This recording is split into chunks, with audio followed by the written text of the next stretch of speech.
Everyone, how are you all. So I hope आप सब बहुत अच्छे होंगे और मैं भी बहुत अच्छी हूँ। एंड आज हम अपना स्टार्ट करने जा रहे हैं power sharing chapter of class 10th, जो कि है आपका सिविक्स का, पॉलिटिकल साइंस भी आप बोल सकते हैं। सिविक्स और political science are the same thing.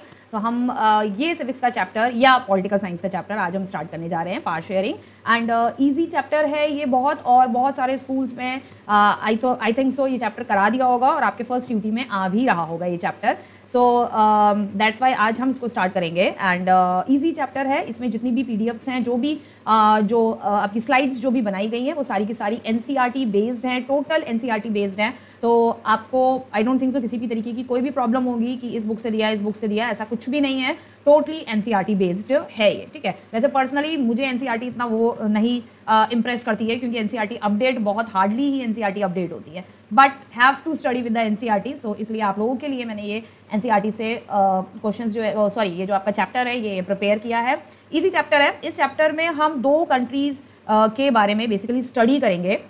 First country आती है आपकी बेल्जियम, और सेकंड जो कंट्री है वो है श्रीलंका। अब यहाँ पर पावर शेयरिंग, जैसे कि चैप्टर से ही क्लियर है कि पावर्स को शेयर किया गया है। अब किस कंट्री में पावर शेयरिंग हुई है और किस कंट्री में नहीं हुई है, वही हमको इस चैप्टर में स्टडी करना है, ठीक है।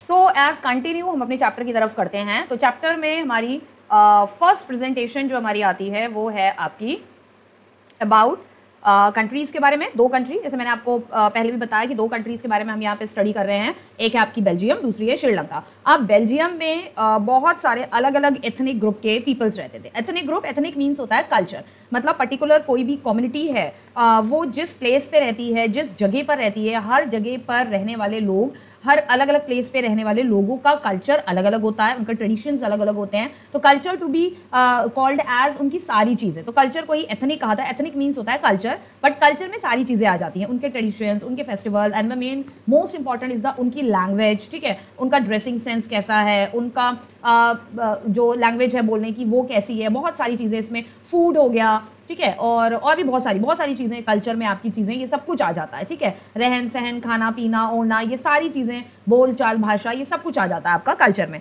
तो अलग अलग लोग, अलग अलग प्लेसेस पे रहने वाले लोगों का कल्चर अलग अलग होता है, उनकी एथनिक अलग अलग होती है। तो यहाँ पर क्या है, यहाँ पर भी इसी तरीके की कुछ स्टोरी है ये कि बेल्जियम में भी अलग अलग कल्चर के लोग रहा करते थे, अलग अलग लैंग्वेज बोलने वाले, अलग अलग एथनिक ग्रुप के लोग रहा करते थे। Same as it is in Sri Lanka में भी 2 मेन एथनिक ग्रुप के लोग रहते थे। ऐसे ही श्रीलंका में भी 2 एथनिक ग्रुप के लोग रहते थे, या कह सकते हैं आप 2 लैंग्वेज बोलने वाले लोग रहते थे। एक थे वहाँ के खुद के श्रीलंकन लोग, जो उनको सिंघाला बोला जाता था, उनकी लैंग्वेज थी सिंघाली, ठीक है। सिंघली लैंग्वेज, या सिंघाली भी बोलते हैं कोई लोग, ठीक है, ये लैंग्वेज थी। दूसरे थे श्रीलंका में रहने वाले लोग तमिलियंस वो थे जो कि इंडिया से माइग्रेट होकर श्रीलंका गए थे, आज से करीब कई हजारों साल पहले, या ब्रिटिशर्स के टाइम कई 100 साल पहले गए थे, जब ब्रिटिशर्स इंडिया में रूल कर रहे थे। तो ब्रिटिशर्स इंडिया में ही नहीं, बल्कि जितना आज जो हमारी नेबरिंग कंट्रीज जो अलग हो गई हैं, पाकिस्तान, म्यांमार, बांग्लादेश, भूटान, नेपाल, तिब्बत, श्रीलंका, ये सारी पूरी पहले सब एक ही इंडियन सब कॉन्टिनेंट जिसे कहा जाता था, पूरा एक था, ठीक है। सो श्रीलंका में भी ब्रिटिशर्स ने रूल किया। तो जो ब्रिटिशर्स थे इंडिया से, जो तमिलियंस थे, साउथ इंडिया से कुछ तमिलियन पीपल्स, जो लेबर क्लास के पीपल्स थे, उनको श्रीलंका ले जाया करते थे, वहां पर उनसे काम करवाते थे। कई 100 साल पहले पुरानी ये घटनाएं जो है हिस्ट्री के अंदर हुई है। तो तब से तमिलियंस जो थे वो वहीं पर ही रहने लग गए। जब ब्रिटिशर्स चले गए, देश आज़ाद हो गया, श्रीलंका आज़ाद हो गया, लेकिन वो लोग वहीं रहे, क्योंकि वो ब्रिटिशर्स के टाइम पे, मतलब अगर हम आज से लगाएं 75 ईयर्स हो चुके हैं देश को आज़ाद हुए, 200-300 साल से ब्रिटिशर्स, उससे पहले से 300 साल से ब्रिटिशर्स इंडिया रह रहे थे। तो करीब 400-500 सालों से, और क्या पता उससे भी पहले से शायद जो थे तमिलियंस श्रीलंका में रह रहे थे, ठीक है। सो ये थी श्रीलंका की, थोड़ा सा शॉर्ट मैंने आपको बता दिया। ऐसे ही बेल्जियम में बहुत सारे अलग अलग एथनिक ग्रुप के लोग थे। वहाँ फ्रेंच बोलने वाले अलग लोग थे। बेल्जियम में जो आपके डच बोलने वाले, जो लैंग्वेज स्पीकिंग वाले लोग थे, वो अलग थे, ठीक है। तो इसी के ऊपर बेस्ड हम ये 2 कंट्रीज़ की स्टोरी के बारे में पढ़ेंगे कि एक्चुअली आखिर पावर शेयर कैसे की गई इन दोनों कंट्रीज़ में, क्योंकि इन दोनों कंट्रीज़ में ज़्यादा प्रॉब्लम थी ऑल ओवर द वर्ल्ड। तो इसीलिए इन 2 कंट्रीज़ का एग्जाम्पल लिया गया है, हिस्ट्री में डाला गया है, सॉरी इकोनॉमिक पॉलिटिकल साइंस में आपके डाला गया है इन 2 कंट्रीज़ के एग्जाम्पल्स। मेजोटेरियनिज्म इन श्रीलंका, अच्छा श्रीलंका में किस तरीके से पावर शेयर करी कि मेजोरिटेरियनिज्म, यानी कि जो मेजॉरिटी ऑफ पीपल्स थे, वहाँ पे जो ग्रुप, एथनिक ग्रुप ज़्यादा मेजॉरिटी में था, उनको सारी पावर जो है वहाँ की गवर्नमेंट ने दी है, ठीक है। एकोमोडेशन इन बेल्जियम, बेल्जियम की गवर्नमेंट ने किस तरीके से वहाँ के लोगों को एकोमोडेशन प्रोवाइड कराया, यानी कि वहाँ के अलग अलग लैंग्वेज बोलने वाले पीपल्स को, अलग अलग एथनिक ग्रुप को फॉलो करने वाले लोगों को किस तरीके से वहाँ पे सेटल डाउन कराया। एकोमोडेशन इन बेल्जियम का यहाँ पर ये मीनिंग है कि किस तरीके से उनको जो है सेटल डाउन करवाया। ठीक है, सो ये हम आज स्टडी करेंगे। So we know that in a democracy all power does not rest with any one organ of the government. Democracy, आपको पता है डेमोक्रेटिक टाइप ऑफ गवर्नमेंट क्या होती है।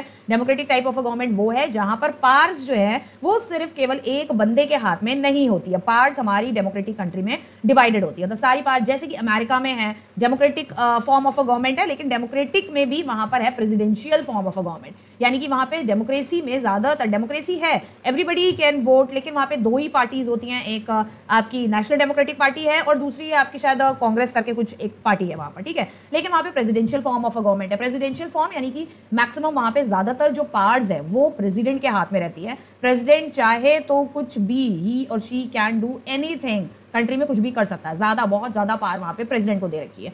हमारी जो कंट्री है जो कि टोटली डेमोक्रेटिक है और हमारी कंट्री बेसिकली बेस्ड है parliamentary form of a government पर। तो parliamentary form of a government में क्या होता है, पावर्स पार्लियामेंट के पास होती है, पार्लियामेंट पे वोटिंग होती है, वोटिंग करते हैं लोग, तो अल्टीमेटली पावर जो है वो किसके हाथ में होती है डेमोक्रेटिक कंट्री में, लोगों के हाथ में, सिटीजन्स के हाथ में, कंट्री के पीपल के हाथ में अल्टीमेटली पावर्स होती हैं। ठीक है, क्योंकि हमारी कंट्री जो डेमोक्रेसी है वो टोटल डेमोक्रेसी है, जिसे कि ये भी कहा जाता है world largest democratic country India को कहा जाता है। ठीक है, क्योंकि पार्लियामेंट्री फॉर्म ऑफ गवर्नमेंट है, हमारी कंट्री में प्रेसिडेंट की अलग पावर है, तो प्राइम मिनिस्टर की अलग पावर है, तो पार्लियामेंट की अलग पावर है, तो जुडिशरी की अलग पावर है, जजेस, सुप्रीम कोर्ट, हाई कोर्ट की अलग पावर्स है, तो पार्लियामेंट में जो लोकसभा है उनकी पावर्स अलग है, तो राज्यसभा की पावर्स अलग है, अल्टीमेटली लोगों की पावर्स अलग है, क्योंकि लोग ही लोकसभा में अपने रिप्रेजेंटेटिव चुन के भेजते हैं, फिर वो रिप्रेजेंटेटिव जो है आगे प्राइम मिनिस्टर या प्रेसिडेंट का चुनाव करते हैं। ठीक है, तो इसलिए यू नो कि डेमोक्रेसी में सारी पावर जो है एक ऑर्गन के हाथ में नहीं होती है। And intelligent sharing of power among legislature, अगर इंटेलिजेंस वे में अगर देखा जाए तो पावर शेयर होती है तीन ऑर्गन्स के बीच में, legislature, executive and judiciary is very important to the design of democracy. अगर प्रॉपर डेमोक्रेसी डिजाइन करनी है तो पावर्स को इन सारी चीजों में डिवाइड करना ही असली डेमोक्रेसी कही जाती है, या असली डेमोक्रेसी कहा जाता है जब पावर्स जो है इन तीन ऑर्गन्स में प्रॉपरली डिवाइड हो। ठीक है, the story of Belgium and Sri Lanka tells us how democracies handle demand for power sharing. Story of Belgium और श्रीलंका की जो हम यहाँ पर स्टोरी पढ़ते हैं उसमें हम ये देखेंगे, या स्टोरी हमें ये बताती है कि डेमोक्रेसी ने किस तरीके से, डेमोक्रेसी थी इन दोनों ही कंट्रीज में, लेकिन डेमोक्रेसी ने फिर भी किस तरीके से जो है पावर्स को शेयर करने की डिमांड करी कि भाई डेमोक्रेसी तो है लेकिन फिर पावर्स जो है वो शेयर होनी चाहिए, किसी एक मेजॉरिटी ऑफ पीपल के हाथ में पावर्स नहीं होनी चाहिए। अब यहाँ पर क्या हुआ, बेल्जियम में तो पावर्स शेयर हुई, लेकिन यहाँ श्रीलंका में पावर्स शेयरिंग नहीं हुई। यहाँ पर क्या हुआ कि जो मेजॉरिटी ऑफ पीपल थे उनके हाथ में ज्यादा सत्ता गई। ठीक है, तो फर्स्ट हम एग्जांपल देखते हैं about come to the Belgium. तो आप यहाँ पर देख रहे होंगे बेल्जियम एक यूरोप की बहुत छोटी सी कंट्री है, बहुत बड़ी कंट्री नहीं है। आप यहाँ पे देख रहे हैं कि ये आपका बेल्जियम का मैप है। ठीक है, आप यहाँ पे देख सकते हो, अगर आप पूरे यूरोप के मैप में देखोगे तो बेल्जियम बहुत छोटी सी कंट्री है। ठीक है, अब बेल्जियम की जो नेबरिंग जो कंट्री है वो भी बहुत अच्छी अच्छी कंट्रीज है। इधर आपका नीदरलैंड है, यहाँ आपका फ्रांस है, यहाँ फ्रांस देख सकते हैं, यहाँ आपका जर्मनी है, यहाँ आपका लुक्समबर्ग है। ठीक है, सो ये इसकी आसपास की नेबरिंग कंट्रीज है, साथ ही साथ यहाँ पे आपका नॉर्थ सी आ जाता है। ठीक है, सो बहुत छोटी कंट्री है। कैपिटल इसकी है आपकी ब्रुसेल्स, बहुत अच्छी अच्छी सिटीज हैं बेल्जियम में, ब्रुसेल्स इसकी मेन कैपिटल है। इसकी स्टोरी की तरफ अगर हम आगे बढ़ते हैं तो Belgium is a country in Europe which is smaller in area than the state of Haryana. मतलब इतनी छोटी कंट्री है बेल्जियम यूरोप में कि हरियाणा स्टेट से भी बहुत छोटी सी है। अब आप ये सोचोगे कि हरियाणा का ही क्यों एग्जाम्पल लिया, तो हरियाणा का एग्जाम्पल ऐसे ही ले लिया इसलिए क्योंकि बाकी अगर हम स्टेट से अगर बेल्जियम को कंपेयर करते हैं तो वो इस तरीके से कंपेयर किया जाता है। हरियाणा का एग्जाम्पल इसलिए लिया गया बिकॉज बेल्जियम जो पॉपुलेशन है किसी भी पर्टिकुलर स्टेट का या कंट्री का, हम एरिया देखते हैं कि ये कंट्री का एरिया किस कंट्री से मैच करता है, किस कंट्री से छोटा है, किस कंट्री से बड़ा है। तो उसी तरीके से हमारी कंट्री के बराबर तो बड़ा नहीं है बेल्जियम, तो हमारी कंट्री में एक छोटा सा स्टेट जो कि हरियाणा, आपको पता है हरियाणा से भी छोटा है, तो पॉपुलेशन देखी जाती है कंट्री की या पर्टिकुलर स्टेट की और एरिया देखा जाता है। तो अगर हरियाणा की पॉपुलेशन के अकॉर्डिंग देखें, बेल्जियम की जो पॉपुलेशन है वो हरियाणा से भी कम है, हरियाणा से भी छोटी कंट्री है Belgium. It has population of little over 1 crore. तो सिर्फ वहाँ की जो पॉपुलेशन है बहुत कम है, लगभग 1 करोड़ है, इस तरीके से यहाँ पे लिटिल ओवर 1 करोड़। तो कम टू नेक्स्ट है एथनिक। फर्स्ट ऑफ ऑल हम देखते हैं एथनिक, मैंने आपको पहले भी बता दिया, छोटा सा इसका मैंने इंट्रोडक्शन दे दिया है कि एथनिक बेसिकली एथनिक होता क्या है, ठीक है। तो एथनिक के बेसिकली यही है, ethnic is a culture, ethnic एक कल्चर होता है। The country has a complex ethnic population. अब ये जो बेल्जियम जो कंट्री है, इसका जो एथनिक पॉपुलेशन है वो बहुत ज़्यादा कॉम्प्लेक्स है। इसकी जो एथनिक पॉपुलेशन है वो बहुत ज़्यादा कॉम्प्लेक्स है, यानी कि यहाँ पर बहुत सारे एथनिक ग्रुप के पीपल्स रहा करते थे, ठीक है। तो इसलिए इसकी एथनिक पॉपुलेशन बहुत कॉम्प्लेक्स है। A social division based on shared culture, यानी कि एक सोशल डिवीजन था। सोशल डिवीजन यानी कि वहाँ की जो सोसाइटी थी, वहाँ के जो लोग थे, वो आपस में एक दूसरे से अपना कल्चर शेयर करते थे, ठीक है। मीन्स टू से इन शॉर्ट अगर आप कहो तो बेल्जियम में बहुत सारे अलग अलग एथनिक ग्रुप के लोग रहते थे, जैसे कि फ्रांस के फ्रेंच पीपल्स भी रहते थे, बेल्जियन पीपल्स तो रहते ही थे, डच पीपल्स भी वहाँ रहा करते थे, ठीक है। तो इस तरीके से बहुत और भी एथनिक ग्रुप के लोग जो थे वहाँ रहते थे। People belonging to a same ethnic group believe in their common descendant.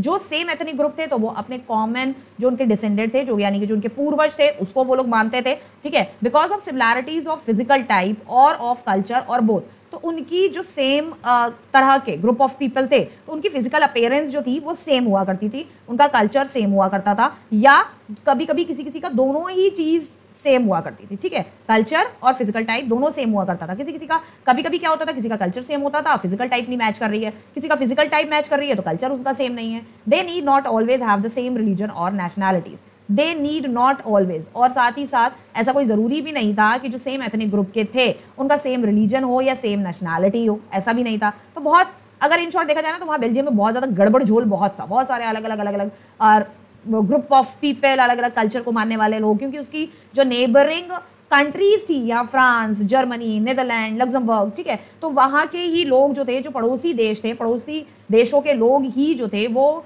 यहाँ बेल्जियम में आकर जो थे वो बस गए थे, ठीक है। कहीं से फर्स्ट वर्ल्ड वॉर हुआ, सेकंड वर्ल्ड वॉर हुआ, ठीक है, नेशनलिज्म इन यूरोप हुआ, आपने जो फर्स्ट चैप्टर हिस्ट्री में पढ़ा, तो इन सब के वजह से यूरोप में जो भी गड़बड़ झोल हुआ, इन सब के वजह से कहाँ के लोग, क्योंकि उनको मोनार्की पसंद नहीं थी, कॉन्स्टिट्यूशनल मोनार्की पसंद नहीं आई, राजा को हटाना चाहते थे, उसके बाद भी बहुत सारा कुछ हुआ, ठीक है। आपकी डेमोक्रेसी आई, रिपब्लिक हुआ, फ्रांस रिपब्लिक हुआ, नेशनलिज्म इन यूरोप में भी आपने पढ़ा है, फ्रेंच रेवोल्यूशन में भी आपने 9th में पढ़ा है, ठीक है। हाँ, सारे रेवोल्यूशंस वगैरह हुए, रशियन रेवोल्यूशन हुआ उस समय भी यूरोप में, फ्रेंच रेवोल्यूशन हुआ, रशियन रेवोल्यूशन बाद में रशियन रेवोल्यूशन हुआ, ठीक है। हाँ, ठीक है। तो बहुत सारा गड़बड़ झोल यूरोप में चलता रहा, सालों तक चलता रहा। फिर इधर फर्स्ट वर्ल्ड वॉर हुआ तो लोग यहाँ वहाँ से कोई कहीं जाके बस गया, कोई कहीं जाके बस गया। जर्मनी में हिटलर ने बहुत कुछ किया, वहाँ पर जो ज्यूइश पीपल थे उनको उसने मारा, तो वहाँ से जो बच्चे कुछ ज्यूइश थे वो कोई जर्मनी से निकल के कुछ नीदरलैंड चले गए, कुछ इधर बेल्जियम आ गए, क्योंकि जर्मनी से सटा हुआ है आपका बेल्जियम। कोई फ्रांस चले गए, कोई लग्जमबर्ग चले गए, कोई कहीं चले गए, कोई कहीं चले गए। फाइनली सब मतलब जो वहाँ पर भी ज्यूइश थे तितर बितर हो गए, लेकिन फाइनली उनको उनका देश फाइनली जो है इजराइल जो था वो उनको उनका देश मिल गया, क्योंकि इजरायली थे, ज्यूइश पीपल थे, ठीक है। क्योंकि पहले वो वहाँ से यहाँ वहाँ जाके बस गए थे। अब जब जर्मनी में हिटलर ने जब उनके साथ ये किया तो सब इधर उधर वहाँ जाके यहाँ वहाँ बस गए। तो बेल्जियम में भी बड़ा गड़बड़ झोल लगा हुआ था, जर्मनी के लोग भी थे, फ्रांस के भी थे, बहुत सारे अलग अलग पीपल्स आके यहाँ पर रहने लग गए थे, यहाँ पर बस गए थे। बेल्जियम का ये आपका मैप यहाँ पर दिया हुआ है। अब composition of population in Belgium आप देखो, ये जो येलो पार्ट आपको दिख रहा है इसमें 59% Dutch speaking live in Flemish region. ये वाला जो येलो पार्ट आपको जो दिख रहा है ये फ्लेमिश रीजन कहलाता था, ठीक है। यहाँ पर डच लोग रहते थे, डचेस पीपल रहते थे, मतलब वो डच लैंग्वेज बोलते थे, डच स्पीकिंग पीपल रहते थे। 40% जो आपको रेडिश पार्ट जो आपको दिख रहा है, पूरा रेड वाला जो पार्ट आपको दिख रहा है, यहाँ पर फ्रेंच स्पीकिंग पीपल रहते थे, लिव इन वेलोनिया। वेलोनिया वाला ये एरिया पूरा वेलोनिया कहलाता था। उसके बाद जो लाइंस में जो आपको कॉर्नर पे दिख रहा है, वेलोनिया जो रेड वाला पार्ट है उसके कॉर्नर में जो आपको दिख रहा है, यहाँ पे 1% जर्मन पीपल रहते थे, क्योंकि इससे सटा हुआ आपका जर्मनी है। तो जर्मनी में जब ये सारी चीज़ें हुई, हिटलर ने ज्यूइश को मारना शुरू किया, फर्स्ट वर्ल्ड वॉर भी हुआ, फर्स्ट वर्ल्ड वॉर में इन्वॉल्व रहा जर्मनी, ठीक है, उस दौरान। तो जब ये सारी चीज़ें हुई तो जर्मनी से लोग भाग के यहाँ आके सेटल्ड हो गए, इसके कंट्री साइड में, बॉर्डर पे, बेल्जियम के बॉर्डर पे यहाँ आके सेटल्ड हो गए। तो थोड़े बहुत ही लोग थे, 1% थे जो जर्मन स्पीकिंग पीपल थे, वो यहाँ सेटल डाउन हो गए। अब जो आपको छोटा सा बीच में, बिल्कुल बीच में जो ऑरेंज जो आपको पार्ट दिख रहा है, ये पार्ट है ब्रूसेल्स। ये है आपकी बेल्जियम की कैपिटल। यहाँ पर कैपिटल ऑफ बेल्जियम ये ब्रूसेल्स था। यहाँ पर ज़्यादातर मेजॉरिटी पीपल्स थी बेल्जियम बोलने वाले लोगों की, बेल्जियम स्पीकिंग पीपल। जो कि वहाँ के एक्चुअली बेल्जियम के नागरिक थे, ठीक है, और बेल्जियम स्पीकिंग लैंग्वेज बोलते थे। तो यहाँ पर पॉपुलेशन बेल्जियम लोगों की ज़्यादा थी, ठीक है। ये है इसका composition of population of Belgium. तो इस तरीके से यहाँ पर लोग अलग अलग डिफरेंट एथनिक ग्रुप के लोग जो है रहा करते थे। अब इसको किस तरीके से यहाँ पर पार शेयर करी वहाँ की गवर्नमेंट ने, वो हम देखेंगे। देखते हैं हम composition of population in Brussels, Belgium's capital. Brussels जो कि बेल्जियम जो कि ब्रुसेल्स जो कि बेल्जियम की कैपिटल थी आपकी, वहाँ का अभी हमने मैप के थ्रू हमने समझा थोड़ा बहुत। अब हम यहाँ डिटेल्स में जाते हैं। So in the capital city Brussels में 80% पीपल स्पीक फ्रेंच। तो 80% पीपल्स जो थे वहाँ पे फ्रेंच बोलते थे, फ्रेंच स्पीक करते थे language, while 20% are Dutch speaking. जो 20% पीपल थे वो डच लैंग्वेज बोलते थे, ठीक है। Now Dutch speaking people are in minority in capital. तो डच बोलने वाले यहाँ पे 20% थे, कैपिटल सिटी जो ब्रुसेल्स थी capital, and majority in country. अब वो डच बोलने वाले पीपल कैपिटल सिटी में तो कम थे, लेकिन ऑल ओवर द कंट्री मतलब पूरी बेल्जियम में वो ये डच स्पीकिंग लैंग्वेज बोलने वाले पीपल ज़्यादा थे, मेजॉरिटी में थे। कैपिटल सिटी में कम थे लेकिन ऑल ओवर कंट्री में ज़्यादा थे। वहीं फ्रेंच कम्युनिटी को अगर हम देखें तो rich and powerful French community जो थी, क्योंकि फ्रांस से ये कम्युनिटी यहाँ आ गई थी जब मोनार्की का बहुत ज़्यादा वो चल रहा था, फर्स्ट वर्ल्ड वॉर उस दौरान हुआ, तो फ्रांस से भी लोग जो है भाग के अपने आसपास के पड़ोसी देशों में जो थे वो जाके सेटल्ड हो गए। तो फ्रांस के जो लोग थे वो ज़्यादातर, जो आपने फ्रेंच रेवोल्यूशन में पढ़ा ना, सेकंड स्टेट वाले लोग भी जो थे वो भी काफ़ी एजुकेटेड थे, बहुत ज़्यादा अच्छे प्रॉस्पर फैमिली के थे, बहुत अच्छी फैमिली के थे। और मिडिल क्लास भी जो था वहाँ पर थर्ड स्टेट वाले जो मिडिल क्लास थे वो भी वहाँ पे काफ़ी प्रॉस्परस था, एजुकेटेड था। अब भाई फ्रेंच रेवोल्यूशन खत्म हो गया, डेमोक्रेसी हो गई, सब कुछ हो गया, तो अब जो वो मिडिल क्लास जो था, जो थर्ड स्टेट था, वो अब अपना बिजनेस शुरू कर रहे हैं, सारी चीज़ें शुरू कर रहे हैं। तो वो यहाँ वहाँ दूसरी कंट्रीज में जाके सेटल हो गए। तो वो इधर बेल्जियम भी कई लोग आके यहाँ पे सेटल्ड हो गए, जिनमें से बहुत प्रॉस्पर्ड फैमिली के लोग थे। तो फ्रेंच के जो कम्युनिटी थी यहाँ पर काफ़ी पावरफुल थी, रिच थी, जैसे कि थर्ड स्टेट में मिडिल वाले जो थे काफ़ी एजुकेटेड होते थे, प्रॉस्परस होते थे, रिच होते थे, काफ़ी अच्छे खासे पैसे वाले होते थे। तो वो यहीं आके सेटल डाउन हो गए, which was resented by Dutch speaking community. यानी कि वो लोग जो थे, जो डच स्पीकिंग कम्युनिटी थी, उनको काफ़ी कुछ बहुत नीचा समझते थे। जो फ्रेंच कम्युनिटी के लोग थे वो डच कम्युनिटी के लोगों को काफ़ी नीचा समझते थे, जिसके वजह से जो डच कम्युनिटी थी वो फ्रेंच कम्युनिटी से काफ़ी ज़्यादा नाराज़ रहती थी, ठीक है, बहुत ज़्यादा नाराज़ रहती थी। नेक्स्ट आता है 50 और 60 के दशक में क्या था, intentions between these two communities व सिवियर एंड ब्रूजल्स में इन दोनों कम्युनिटी के बीच में बहुत ज़्यादा तनाव बढ़ता जा रहा था और बहुत ज़्यादा तनाव गंभीर था इन दोनों कम्युनिटीज़ के बीच में, ठीक है। दोनों ही कम्युनिटी एक दूसरे को पसंद बिल्कुल भी नहीं करते थे। अभी यहाँ पर जो फर्स्ट वाला हमने देखा कि डच स्पीकिंग कैपिटल में माइनॉरिटी यानी अल्पसंख्यक में थे, लेकिन कंट्री में वो बहुसंख्यक थे, मतलब बहुत ज़्यादा थे, और कैपिटल सिटी में अल्पसंख्यक थे, कम थे, ठीक है। सो जिसकी वजह से बहुत सारी प्रॉब्लम्स, बहुत सारी दिक्कत जो थी इन कम्युनिटीज़ के बीच में आती रही। अभी ये देखना है कि गवर्नमेंट ने कैसे सेटल डाउन करी ये सारी प्रॉब्लम्स, पावर शेयरिंग, पावर्स को किस तरीके से शेयर किया गया।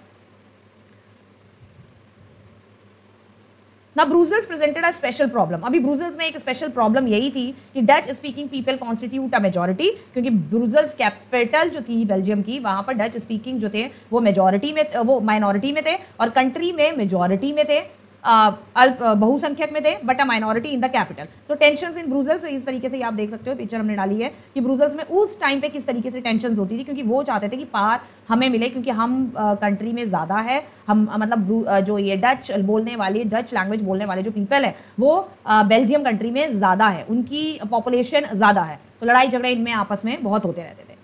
नेक्स्ट हम चलते हैं अपने केस पर, श्रीलंका केस। अब श्रीलंका की क्या कहानी थी उस केस पे हम चलते हैं। तो यहाँ आप देख सकते हो कि श्रीलंका एक आइलैंड कंट्री है, और ये पिक्चर हमने श्रीलंका की यहाँ पर डाली हुई है, आप यहाँ पर देख सकते हैं, इतनी सी ये आपकी श्रीलंका की हमने पूरा जो सैटेलाइट पिक्चर है वो डाली हुई है। एन आइलैंड नेशन है, आइलैंड कंट्री है on the southern coast of Tamil Nadu के सदर्न कोस्ट में। पॉपुलेशन इसकी है about 2 crore, like other nation in the south Asian region. इसके अलावा जो और भी जितने नेशन हैं साउथ एशियन रीजन में, इंडिया के एशिया के साउथ रीजन में जितनी कंट्रीज हैं, जितने नेशंस हैं, Sri Lanka has a diverse population, कि श्रीलंका में बहुत ज़्यादा डाइवर्स पॉपुलेशन है। द सेम वे अलग अलग एथनिक ग्रुप के लोग यहाँ पर रहते हैं, डाइवर्स पॉपुलेशन है। तो अभी यहाँ पर भी कुछ समथिंग लाइक प्रॉब्लम्स इसी तरीके की यहाँ पर भी होने लगी। अभी यहाँ पर किस तरीके से सॉल्व करी गई हैं, या क्या प्रॉपर प्रॉब्लम्स यहाँ पर क्या थी, एक्चुअली 2 या 3 ग्रुप्स, जो 2 ग्रुप थे बेसिकली, सिंघाला और तमिलियंस, ओके, उनकी प्रॉब्लम को किस तरीके से सॉल्व किया गया ना। अब यहाँ का एथनिक कॉम्पोजिशन ऑफ श्रीलंका हम देखते हैं, यहाँ मैप दिया हुआ है।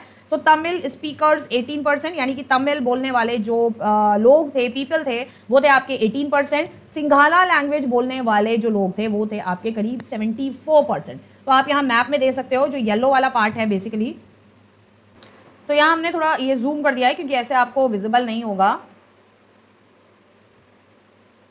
काफ़ी छोटा है ये, बहुत छोटा छोटा वहाँ पे इंडेक्स में लिखा है। तो अभी आप यहाँ पे देख सकते हो सिंघालीज, जो येलो पार्ट आपने पहले जितना भी देखा वो सारी सिंघाली स्पीकिंग पीपल का पार्ट था, ठीक है। मतलब श्रीलंका में कितने ज़्यादा सिंघाली लैंग्वेज बोलने वाले लोग थे। नेक्स्ट श्रीलंकन तमिल्स, जो श्रीलंकन तमिल्स थे, श्रीलंका के ही जो तमिल लोग तमिल लैंग्वेज बोलते थे, श्रीलंका के में ही थे, हजारों सालों से वहाँ रह रहे थे, वो तमिल लैंग्वेज लेकिन बोलते थे, श्रीलंकन तमिल्स थे, वो है आपके जो ऑरेंज वाला पार्ट दिख रहा है। दूसरा जो एथनिक ग्रुप है यहाँ पर आता है, वो आता है तीसरा, मतलब जो आता है वो बेसिकली आता है आपका इंडियन तमिल्स का, ठीक है। तो अब यहाँ पर आप देख सकते हो कि इंडियन तमिल्स बोलने वाले जो है वो रेड में जो आप मार्क शो किया गया है वो इंडियन तमिल्स बोलने वाले हैं। ये यहाँ पर ये आपको दिख रहा है, ये जहाँ भी आपका ये रेड मार्क है, यहाँ पर वो लोग रहते थे जो कि इंडियन तमिल्स है। जैसे मैंने आपको बताया, जो ब्रिटिशर्स के टाइम पर जो है तमिल यहाँ आकर सेटल डाउन हो गए, ये वो तमिल पीपल्स थे, ठीक है। इंडियन तमिल्स इनको कहा जाता है, इंडियन तमिलियंस, ये वो लोग थे। दूसरा इसके बाद जो एक और ग्रुप आता है वो आता है आपका मुस्लिम ग्रुप, ठीक है। मुस्लिम भी यहाँ पर रहते हैं, ठीक है, जो मुस्लिम पीपल्स हैं वो भी रहते हैं। अब मुस्लिम्स जो है ये डॉट्स में जो आपको दिख रहा है, ये पिंक, हल्का पिंकिश शेड है, ये जो डॉट में आपको दिख रहा है, यहाँ थोड़े प्लेसेस में जो थे मुस्लिम्स लोग थे। मेन प्रॉब्लम बेसिकली यहाँ पर थी इंडियन तमिल्स और आपके सिंघाला के बीच में।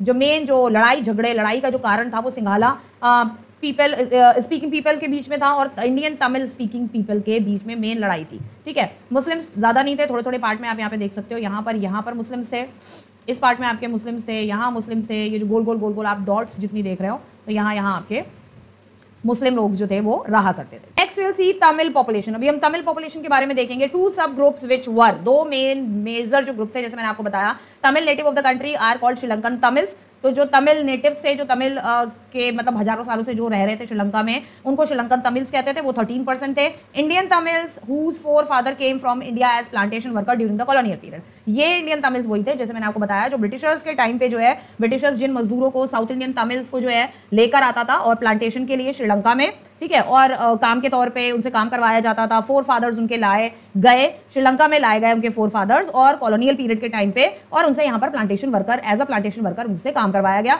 तो वो तब से इंडिया में ही बसे हुए हैं, ठीक है। Tamil native of the country, ये यहीं के ही रहने वाले थे, लेकिन ये लोग तमिल लैंग्वेज बोलते थे, क्योंकि श्रीलंका और जो हमारा इंडिया का साउथ पार्ट है, वहाँ की लैंग्वेज भी कई बार ऐसा होता है, जो जॉइंट नेबरिंग कंट्रीज होती हैं, जो बहुत ज़्यादा क्लोज नेबरिंग कंट्रीज होती हैं, तो उन दोनों कंट्रीज की मतलब कुछ एक आध जो लैंग्वेज होती है वो एक दूसरी कंट्री से मैच करती है। जैसे इंडिया के क्लोज बांग्लादेश है, तो जैसे कि वेस्ट बंगाल में बंगाली लैंग्वेज बोली जाती है, वही बांग्लादेश में की लैंग्वेज भी बंगाली है। Same as case in the Sri Lanka के केस में भी यही सेम है, क्योंकि तमिलनाडु श्रीलंका दोनों बहुत ही ज़्यादा क्लोज हैं। तो श्रीलंका में जो श्रीलंकन्स रहते थे, वो उनकी लैंग्वेज, कुछ लोगों की 13% की तमिलियन लैंग्वेज थी, क्योंकि यहाँ इंडिया में तमिलनाडु में मैक्सिमम लोग तमिल लैंग्वेज बोलते हैं, तो वहाँ पर भी कुछ ऐसे लोग थे जो कि तमिल लैंग्वेज बोलते थे। तमिल ही उनकी लैंग्वेज थी, शुरू से ही वो वहाँ पर कई हजारों सालों से वो वहाँ पर रह रहे हैं, वो तमिली लैंग्वेज बोल रहे हैं, ठीक है। ये 2 ग्रुप एक अलग था। उसके बाद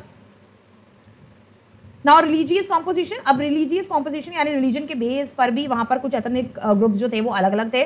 बुद्धिस्ट जो थे लोग, वो थे सिंघाला स्पीकर, जो कि 74% थे, या आप ऐसे कह लो जो सिंघाला स्पीकिंग पीपल थे वो ज़्यादातर बुद्धिज्म रिलीजन को फॉलो करते थे, ठीक है। बुद्धिज्म उनका रिलीजन था। तो सिंघाला जो स्पीकिंग पीपल था, उनका रिलीजन बुद्धिज्म था। Hindu and Muslims Tamil speaker, जो तमिल से, जो वहाँ के तमिल से, श्रीलंकन तमिल से, जो कि 18% थे, वो हिंदू भी थे और मुस्लिम्स थे, ठीक है। अब आते हैं क्रिश्चियंस वहाँ पे 7% थे, who are both Tamil and Sinhala. तो क्रिश्चियंस जो थे वो सिंघाला कम्युनिटी से भी थे और तमिल कम्युनिटी से भी क्रिश्चियन पीपल्स थे, या कह सकते हो तमिल कम्युनिटी से भी क्रिश्चियनिटी को फॉलो करने वाले लोग थे, और तमिल कम्युनिटी से भी, तमिल बोलने वाली कम्युनिटी से भी क्रिश्चियनिटी को फॉलो करने वाले लोग थे, जो कि थे आपके 7%, ठीक है। तो ये हो गया आपका रिलीजन पे बेस्ड अलग अलग एथनिक ग्रुप, अलग अलग रिलीजन को फॉलो करने वाले लोग, ये थे वहाँ पर। मेजोरिटेरियनिज्म कि अब मेजोरिटी के बेस पे क्या हुआ वहाँ पर। I believe that the majority community should be able to rule a country in whichever way it want by disregarding the wishes and the needs of the minority। अच्छा, वहाँ के लोगों की क्या डिमांड थी कि जो लैंग्वेज स्पीकिंग पीपल ज़्यादा है, जो लोग मेजॉरिटी में है। मेजॉरिटी में कौन थे? सिंघाला थे, जो प्रॉपर श्रीलंका के थे।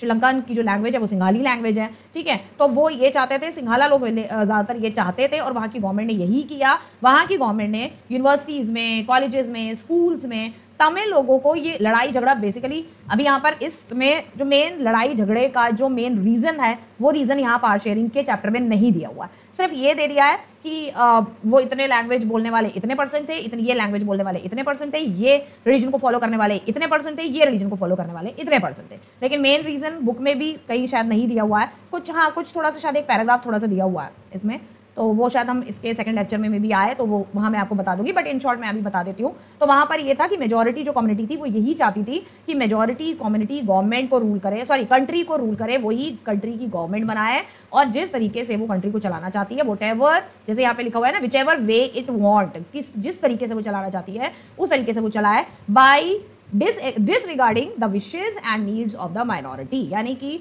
जो माइनॉरिटी लोग हैं, यानी कि जो कम पॉपुलेशन है जिन लोगों की, या क्रिश्चियंस हैं 7% या तमिलियंस हैं 80%, उनकी विशेष उनकी नीड्स को बिल्कुल डिसएग्री कर दे, उसको बिल्कुल ना माने, और अपनी मतलब माइनॉरिटी की किसी भी विशेष को पूरा ना करें, उनकी ज़रूरतों को ना समझें, उनकी नीड्स को पूरा ना करें, बस अपनी मर्जी से जैसे देश को चलाना है वैसे हम देश को चलाएं। ये मेजोरिटीनियंस की डिमांड भी थी, और वहाँ की गवर्नमेंट ने ऐसा ही कुछ करना शुरू कर दिया था, जिसके वजह से बाद में ये दो बड़ी कम्युनिटी के बीच में लड़ाई झगड़ा हुआ, इंडियन तमिल्स के बीच में और सिंघाला के बीच में। मतलब शुरू से ही कुछ टाइम के बाद, श्रीलंका जब इंडिपेंडेंस हुआ उसके कुछ टाइम के बाद, थोड़े टाइम तक तो ऐसे ही चलता रहा, उसके बाद वहाँ की गवर्नमेंट ने धीरे धीरे मतलब कई सालों के बाद सारी ये चीज़ें हुई। क्या हुई कि वहाँ पर यूनिवर्सिटीज़ में, कॉलेजेस में, स्कूल्स में, गवर्नमेंट जॉब्स में, even in the private jobs में भी उन्होंने क्या किया, ज़्यादातर गवर्नमेंट जॉब्स जो थी, स्पेशली गवर्नमेंट जॉब्स उन्होंने ज़्यादातर सिंघाला लोगों को देना शुरू कर दिया। जो तमिल स्पीकिंग पीपल थे उनको वो लोग गवर्नमेंट जॉब नहीं देते थे, उन्होंने एक रिजर्व कर दिया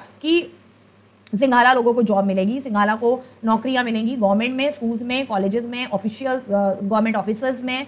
इस चीज़ को जो इंडियन तमिल्स थे उन्होंने नकारा कि ऐसा नहीं होना चाहिए, ठीक है। तो जब इन्होंने बोला कि ऐसा नहीं होना चाहिए, इन्होंने फिर जाकर कॉलेजों में हंगामा किया, यूनिवर्सिटीज़ में जाके हंगामा किया। जो इंडियन तमिल्स थे, जो बताया ना कॉलोनियल पीरियड के टाइम पे जो गए थे उनके फोर फादर, इन चीज़ों को लेकर इस सारी चीज़ों को लेकर इन्होंने बहुत हंगामा किया। वो धीरे धीरे जो थी ये चीज़ जो थी बढ़ती चली गई। गवर्नमेंट इसका कोई सोल्यूशन नहीं निकाल पा रही थी, गवर्नमेंट को कुछ समझ नहीं आ रहा था। तो गवर्नमेंट जो थी ज़्यादातर मेजोरिटेरियनिज्म का ही साथ दे रही थी, मेजोरिटी ऑफ पीपल्स का ही गवर्नमेंट साथ दे रही थी, माइनॉरिटी से उन्हें कोई मतलब नहीं था, और आगे वो सारी जॉब्स वगैरह मतलब आगे मेजोरिटेरियनिज्म के लिए ही काम करती जा रही थी, ठीक है। जिससे जो थे वो इंडियन तमिल्स जो थे वो बहुत ज़्यादा भड़क गए, और आगे जो आप अभी चैप्टर में पढ़ोगे, इसके वजह से श्रीलंका में हो गया एक सिविल वॉर। किसके बीच में? सिंघाला के बीच में और इधर तमिलियंस के बीच में, दोनों ग्रुप्स के बीच में आपस में हुआ श्रीलंका में बहुत ही भयंकर सिविल वॉर, जो कि कई महीनों कई सालों तक चलता रहा। अभी इसके बीच में एक ट्विस्ट है, एक और स्टोरी है, वो भी बाद में बताऊंगी। Now when Sri Lanka emerge as an independent country 1947 में देश आज़ाद हमारा इंडिया हुआ, क्योंकि ब्रिटिशर्स ने श्रीलंका पे भी रूल कर रहे थे। तो जब इंडिया आज़ाद हुआ, यहाँ पाकिस्तान अलग कर दिया, बांग्लादेश अलग किया। 1971 में बांग्लादेश इंडिया ने फ्री करवाया पाकिस्तान से, वेस्ट पाकिस्तान से बांग्लादेश को फ्री करवाया, म्यांमार को फ्री करवाया, इंडिपेंडेंस दिलाई, ठीक है। नेपाल, भूटान, सारे देश जो थे सारे इंडिपेंडेंट होते रहे उसी टाइम पीरियड के दौरान, 1 साल, 2 साल, 4 साल, 5 साल, 10 साल के आसपास इंट्रीम में, ठीक है। सो इधर 47 में इंडिया आज़ाद हुआ, 48 में श्रीलंका आज़ाद हुआ। The leader of the Sinhala community dominate the government by virtue of their majority. तो जब आज़ाद हुआ तो सिंघाला कम्युनिटी के जो लीडर्स थे, जो सिंघाला कम्युनिटी ज़्यादा थी, उनके जो लीडर थे उन्होंने क्या किया, अपनी सरकार बनाई, अपनी गवर्नमेंट बनाई, मेजॉरिटी ऑफ पीपल को अपनी ही कम्युनिटी के मेजॉरिटी ऑफ पीपल को रखा, और अपनी सरकार बनाकर बाकी पूरे जो दूसरी कम्युनिटी थी, जो जिनकी पॉपुलेशन कम थी, उनको जो है डोमिनेट करना शुरू कर दिया, और कंट्री को अपनी मर्जी से चलाना शुरू कर दिया था। जैसे कि अभी मेजॉरिटेरियनिज्म टॉपिक में आपने पढ़ा कि वो चाहते थे नहीं, उन्होंने पहले ही ये सब कुछ कर दिया था देश आज़ाद होने के बाद। जैसे मैंने आपको अभी प्रीवियसली बताया कि जैसे ही इंडिपेंडेंट हुआ कुछ टाइम तक चलता रहा, और उसके कुछ टाइम तक भी नहीं चला। अभी हम अकॉर्डिंग टू इसके देखते हैं कि 1948 में ही वो आज़ाद हुआ, और उसके बाद ही उन्होंने अपना डोमिनेंस जो है श्रीलंका में शुरू कर दिया, जो माइनॉरिटी पीपल्स थे उनके ऊपर। नाउ एज अ रिजल्ट क्या हुआ, democratically elected government adopted a series of majoritarian. तो जो डेमोक्रेटिक गवर्नमेंट थी उसने मेजोरिटेरियन पीपल्स को जो है अडॉप्ट करना शुरू किया। Majoritarians measures to establish Sinhala supremacy. और जो मेजॉरिटी ऑफ पीपल थे वो यही चाहते थे कि सिंघाला की ही सुपरमेसी श्रीलंका में और गवर्नमेंट में हमेशा बनी रहे। और गवर्नमेंट ने भी डेमोक्रेटिक होने के बावजूद उन्होंने किस चीज़ को अडॉप्ट किया, उन्होंने अडॉप्ट किया मतलब पावर्स किस तरीके से उन्होंने शेयर करी, उन्होंने मेजॉरिटी ऑफ पीपल के अकॉर्डिंग उन्होंने गवर्नमेंट को बनाया। मेजोरिटेरियन देखे कि जो मेजोरिटेरियन में है, जो कम्युनिटी मेजॉरिटी में है, उसके अकॉर्डिंग कंट्री चलेगी, उसके अकॉर्डिंग सरकार चलेगी, ये उन्होंने किया। ठीक है,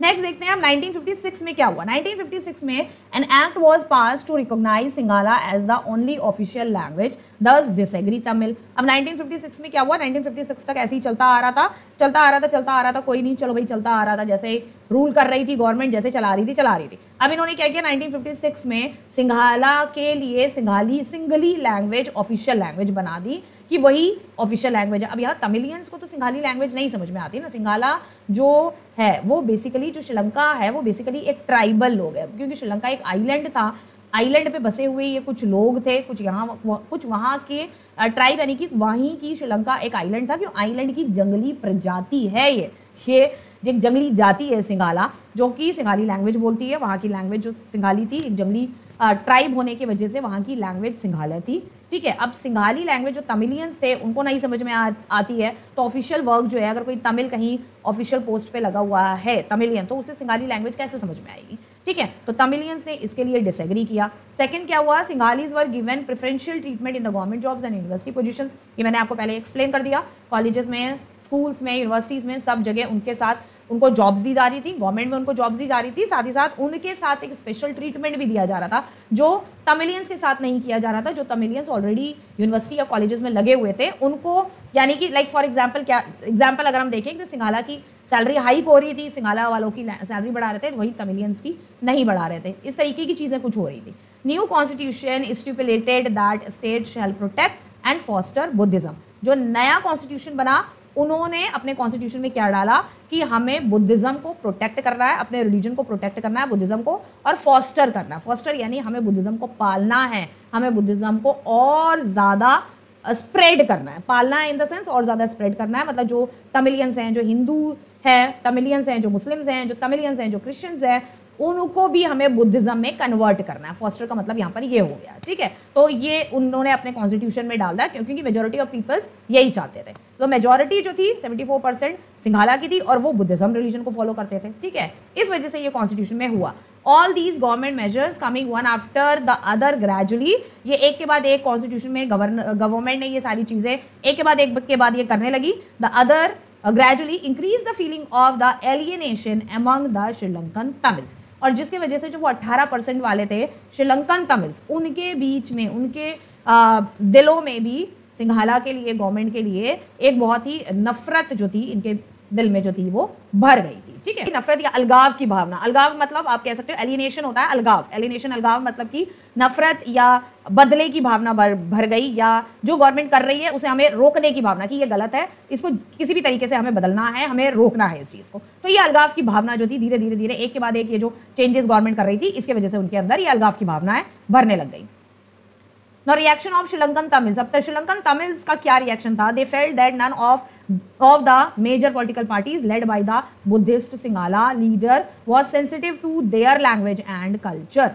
जो तमिलियंस थे उनका क्या रिएक्शन था? उनको ये बात समझ में आ गई थी, या दे फेल्ट, उनको ये फील मतलब आया कि that none of the major political parties, जितनी भी मेजर पॉलिटिकल पार्टीज थी एट दैट टाइम श्रीलंका में, वो सारी बुद्धिस्ट सिंघाला पार्टीज थी। ठीक है, और जो लीडर्स थे, पॉलिटिकल पार्टी के लीडर्स जो थे, led by the Buddhist Sinhala, जितने भी लीडर्स थे वो ज़्यादातर, मतलब पार्टी भी बुद्धिस्ट सिंघाला, लीडर्स भी वही थे। तो वो जो थे, जो माइनॉरिटी पीपल्स थे, उनकी लैंग्वेज या उनके कल्चर को सेंसिटिव वे में नहीं ले रहे थे, यानी कि उनके कल्चर, उनके नीड्स, उनके लैंग्वेज के बारे में कोई भी इतना नहीं सोच रहा था। बस उनको अपनी लैंग्वेज, अपना कल्चर, अपना ट्रेडिशन, अपने के बारे में वो मतलब ज़्यादा चिंता कर रहे थे। ठीक है, इनके बारे में नहीं कोई सोच रहा था। They felt that the constitution and government policies denied them equal political rights and discriminate against them in ah getting job. साथ ही साथ उन्हें ये बात भी समझ में आने लग गई कि कॉन्स्टिट्यूशन और गवर्नमेंट ने कुछ ऐसी पॉलिसीज हैं जो उनके इक्वल पॉलिटिकल राइट्स को जो है डिनाई कर रही है, उनको इक्वल पॉलिटिकल राइट्स नहीं मिल रहे हैं किसको? श्रीलंकन तमिलियंस को, ठीक है। साथ ही साथ उनके साथ डिस्क्रिमिनेशन किया जा रहा है। किसमें डिस्क्रिमिनेशन किया जा रहा है? गेटिंग जॉब, क्योंकि मैंने बताया ना अर्लियर उनको जॉब्स नहीं दी जा रही थी यूनिवर्सिटीज़ में, कॉलेजेस में, स्कूल्स में, गवर्नमेंट डिपार्टमेंट्स जो थे ज़्यादातर वो लोग सिंघाला, जैसे अगर कोई सिंघाला फॉर्म भर रहा है, जॉब के लिए जा रहा है, इंटरव्यू के लिए जा रहा है गवर्नमेंट जगहों पर, तो वो लोग तमिलियंस को ना रख के सिंघाला को ज़्यादा प्रेफरेंस दे रहे थे। जो ऑलरेडी जॉब कर रहे हैं उनमें भी वो लोग तमिलियंस को इतना ज़्यादा इंपॉर्टेंस ना देकर सिंघाला जो लोग थे उनको स्पेशल प्रेफरेंस दे रहे थे, उनके साथ स्पेशल ट्रीटमेंट कर रहे थे एंड ऑल दैट, ठीक है। ये सारी चीज़ें वहाँ श्रीलंका में हो रही थी, डिस्क्रिमिनेशन हो रहा था उनके साथ, उनको इक्वल पॉलिटिकल राइट्स नहीं दिए जा रहे थे, उनकी पार्टी, उनकी कोई भी पार्टी नहीं थी और उनकी कम्युनिटी का कोई भी लीडर नहीं था किसी भी पार्टी का।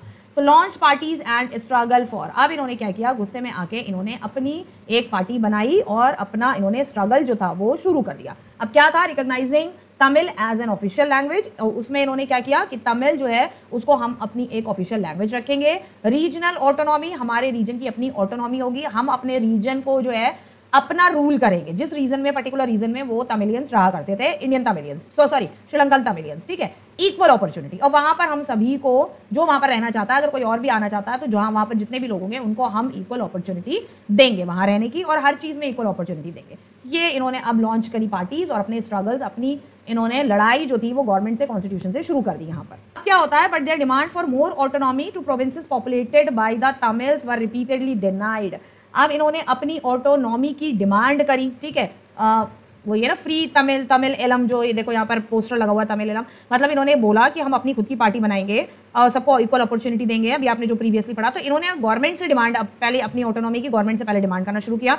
तो प्रोविंसेस पॉपुलेटेड, उन प्रोविंसेस के लिए जहां पर तमिलियंस जो है रहा करते थे और उन तमिलियंस को रिपीटेडली डिनाई किया जा रहा था, उन तमिलियंस को मतलब नकारा जा रहा था, उनसे उनको क्या कह सकते हैं, उनको इग्नोर किया जा रहा था, हर चीज में उनको इग्नोर किया जा रहा था, उसकी इन्होंने डिमांड करी। By 1980 several political organisation formed, और 1980 तक आते आते बहुत सारी पॉलिटिकल ऑर्गेनाइजेशंस बन गई, demanding an independent Tamil Eelam state. यहाँ पर इन्होंने तमिलियंस के लिए एक अलग स्टेट की मांग करी, जिसका नाम रखा इन्होंने Tamil, independent Tamil Eelam state in northern and eastern part of Sri Lanka. Northern और ईस्टर्न पार्ट में इन्होंने डिमांड रखी, क्योंकि वहां पर ये जो श्रीलंकन तमिल से उनकी पॉपुलेशन ज्यादा थी, नदर्न में, श्रीलंका के नदर्न में और श्रीलंका के ईस्टर्न पार्ट में, ठीक है।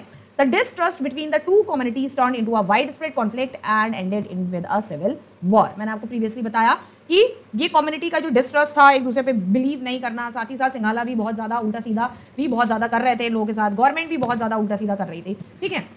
तो ये डिस्ट्रस्ट के वजह से जो है यहाँ पर ये कम्युनिटी आपस में, इनका जो क्लैशेस थे, इनकी जो टेंशन्स थी, वो धीरे धीरे वाइड स्प्रेड होती गई, बढ़ती गई, और ये कॉन्फ्लिक्ट जो थी, ये लड़ाई जो थी और ज़्यादा बड़ी हुई, और ये एंड हुई फाइनली सिविल वॉर जाके। सिविल वॉर यानी कि फाइनली आपस में आमने सामने की जो है भिड़त हो गई, आमने सामने की जो है लड़ाई इन लोगों में शुरू हो गई। रिजल्ट क्या हुआ? 1000 were killed and may became refugee. 1000 लोग जो थे, इसमें 1000 लोग मारे गए, बहुत सारे लोग रिफ्यूजी हो गए। रिफ्यूजी यानी कि श्रीलंका छोड़ के चले गए कहाँ? ऑब्वियसली वो इंडिया में आए, ठीक है। इंडिया के जो बॉर्डर पार्ट था आपका तमिल का और केरला का, वहां जाके बॉर्डर्स में, यहाँ इंडिया में ये लोग जो है घुस गए। Severe loss to the social, cultural and economic life of the country, it ended in 2009। बहुत सारा लॉस हुआ यहाँ पर, सोसाइटी को भी बहुत लॉस हुआ, कल्चरली भी बहुत लॉस हुआ, एंड इकोनॉमिक लाइफ यानी कि लोगों की आर्थिक स्थिति भी बहुत ज़्यादा खराब हो गई इस लड़ाई झगड़े की वजह से, क्योंकि वो लोग अलग स्टेट की मांग कर रहे थे, गवर्नमेंट उन्हें देना नहीं चाहती थी, मतलब आप यहीं रहो और हमारी जातियों को बर्दाश्त करो, जैसा हम चाहेंगे वैसा हम आपके साथ करेंगे। वहाँ की जो सिंघाला कम्युनिटी थी वो ये चाहती थी, वहाँ की सिंघाला कम्युनिटी की जो गवर्नमेंट थी वो ये चाहती थी इन माइनॉरिटी पीपल्स के साथ, ठीक है। और लोगों की आर्थिक स्थिति भी खराब हुई, कल्चर पूरा कहते हैं ध्वस्त हो गया, कह सकते हैं आप, पूरी कंट्री की लाइफ लोगों की पूरी तहस नहस हो गई। वो like in short you can say like in this, पूरी तहस नहस हो गया। इट एंडेड विद 2009 में जाकर ये जो है रुका, खत्म हुआ और बंद हुआ, ठीक है। अभी कैसे रुका, क्या खत्म हुआ? अब ये जो है ना, ये जो डिस्ट्रेस है, जो ये सिविल वॉर हुआ, इस सिविल वॉर के बीच में और ये जो बंद हुआ, इसके बीच में एक और स्टोरी है, काफ़ी अच्छी खासी स्टोरी है, वो मैं अभी आपको बताऊंगी। मे भी हो सकता है जो हम सेकंड पार्ट पढ़ें शायद उसमें हो, उसमें शायद नहीं है, क्योंकि उसमें लिट्टे के बारे में नहीं है, जो इन्होंने अलग स्टेट की जो मांग करी थी उसमें एक यही जो तमिलियंस थे, इन्होंने एक अपना एक टेररिस्ट ग्रुप बना लिया था, ठीक है, जिसको LTT नाम दिया गया था। इट वॉज द सेम इरा, ये वही सेम इरा था 2007, 2008 और 2009 का, क्योंकि 9 में जाकर ये सब कुछ एंड हुआ, खत्म हुआ, ठीक है। ये वही 2007 या 2005, 6, 7, 8, 9 का इरा था ये। तो जब वहाँ पर ये तमिलियंस ने अपना एक ग्रुप बना तो वो एक ऑर्गेनाइजेशन थी वो पहले एक ऑर्गेनाइजेशन थी, ऑर्गेनाइजेशन से होते होते श्रीलंकन गवर्नमेंट ने ही उसको एक टेररिस्ट ग्रुप का नाम दे दिया। वो ऑर्गेनाइजेशन थी LTT, ठीक है। ओके, सो अभी बुक में शायद इसके बारे में नहीं है, LTT के बारे में बुक में नहीं दिया हुआ है। तो ये जो सिविल वॉर 1980 में जो पॉलिटिकल ऑर्गेनाइजेशन बना, जो यहाँ पर आपके लिखा है इंडिपेंडेंट तमिल एलम, जिन्होंने अलग अलग डिमांड करी, ये ऑर्गेनाइजेशन आगे चल के बढ़ता चला गया, ठीक है। और ये इनका जो डिमांड थी, इनका एक लीडर भी था जो कि तमिलियन था, ठीक है, जिसका नाम था वेलुपिलाई प्रभाकरन, ठीक है। ये इनका लीडर था वेलुपिलाई प्रभाकरन। और इनका सिर्फ यही डिमांड थी कि भाई हमको भी प्रॉपर जो है हमारे साथ भी इक्वालिटी से जो है पेश आए गवर्नमेंट, जो कि गवर्नमेंट वहाँ की सिंघाला गवर्नमेंट जो कि नहीं कर रही थी, ठीक है। सिर्फ यही डिमांड थी। लेकिन बाद में जो है गवर्नमेंट ने, खुद गवर्नमेंट ने, सिंघाला गवर्नमेंट ने इस ऑर्गेनाइजेशन, क्योंकि ऑर्गेनाइजेशन में बाकी और भी तमिलियंस जो थे वो धीरे धीरे शामिल होने लग गए थे, तमिलियन शामिल होने लग गए थे, साथ में जो इंडियन तमिलियंस थे वो भी इसमें शामिल होने लग गए थे। और बहुत बड़ा ऑर्गेनाइजेशन, बाद में ये ऑर्गेनाइजेशन बढ़ता चला गया और ये अपनी सिविल वॉर, अपनी लड़ाई जो थी गवर्नमेंट से लड़ रहे थे नॉर्मल वे में। धीरे धीरे स्लोली इनको हथियार प्रोवाइडेड होने लग गए और इनका जो लीडर था, जो वेलुपिलाई प्रभाकरन जो लीडर थे, उनको भी कहीं ना कहीं से जो है इनको ये बोलते हैं ना, अरेंजमेंट कर लेते थे, हथियार वगैरह के सारे अरेंजमेंट ये कर लेते थे। और बहुत सारी कंट्रीज भी जो थी इस ग्रुप को सपोर्ट करती थी, ठीक है। तो हथियार इन्होंने अरेंज किए, मारना वगैरह लोगों को बहुत शुरू के कर दिया इन्होंने, क्योंकि खिसियाए हुए थे, गुस्से में थे। तो जब इन्होंने लोगों को मारना, ऑब्वियसली सी बात है, अब गुस्सा है वो तो उन्होंने निकालना ही था, तो श्रीलंकन गवर्नमेंट ने इनको जो है टेररिस्ट ग्रुप का नाम दे दिया। हाँ, LTT का मैं आपको फुल फॉर्म बता रही थी। LTT एक गोरिल्ला ऑर्गेनाइजेशन था, जैसे कि मैंने अभी पहले बताया। तो ये गोरिल्ला वॉर करते थे, यानी कि छुप के ये लोग क्या करते थे, सिंघाली लोगों को जो है छुप के मारना इन्होंने स्टार्ट कर दिया, शुरू कर दिया। तो इसका फुल फॉर्म था liberation tiger of Tamil Eelam. ये तो ऑर्गेनाइजेशन थी, बाद में यही ऑर्गेनाइजेशन को इन्होंने इंडिपेंडेंट तमिल एलम जो ऑर्गेनाइजेशन बनाई थी, इनकी जो डिमांड थी, इसको इन्होंने कर दिया liberation tigers of Tamil Eelam कर दिया, ठीक है। सो यहाँ से यहाँ तक की ये स्टोरी ये है।